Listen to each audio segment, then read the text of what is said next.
আসসালামু আলাইকুম। আজকে আমি নরম তুলতুলে রসে ভরা কালোজাম মিষ্টি বানিয়ে দেখাবো। খুবই টেস্টি, মুখে দিলেই মিলিয়ে যাবে।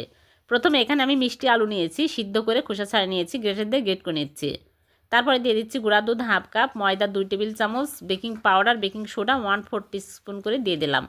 ঘি 1 চামচ দিয়ে আমি রেড ফুড কালার সামান্য পরিমাণে দিয়ে মাখিয়ে নিচ্ছি। রেড ফুড কালার না দিলেও হবে। 5 মিনিট রেখে দেবো। তারপরে আমি মিষ্টিগুলো বানিয়ে নিচ্ছি। এরকম করে চমচম মিষ্টি শেপ দিয়ে নেব। তারপরে তেল হালকা গরম করে মিষ্টিগুলো দিতে হবে। বেশি হাই হিটে গরম করে মিষ্টি দেওয়া যাবে না, হালকা গরম হলে মিষ্টিগুলো দিয়ে উল্টে পাল্টে আমি কালো জামের কালার করে তুলে নিলাম। চিনি শিরা তৈরি করব। 1 কাপ চিনি, 2 কাপ পানি, এলাচ দিয়ে বলক তুলে নেব।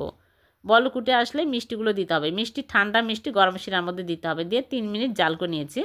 চুলা থেকে নামিয়ে রেখে দিব ঠান্ডা পর্যন্ত। ঠান্ডা হলে সার্ভ করে নিচ্ছি। হয়ে গেল ভীষণ মজার নরম তুলতুলে রসে ভরা কালোজাম মিষ্টি। উপর দিয়ে আমি মাওয়া ছিটিয়ে দিয়েছি। ভালো লাগলে লাইক কমেন্ট শেয়ার করে দেবেন। আল্লাহ হাফেজ।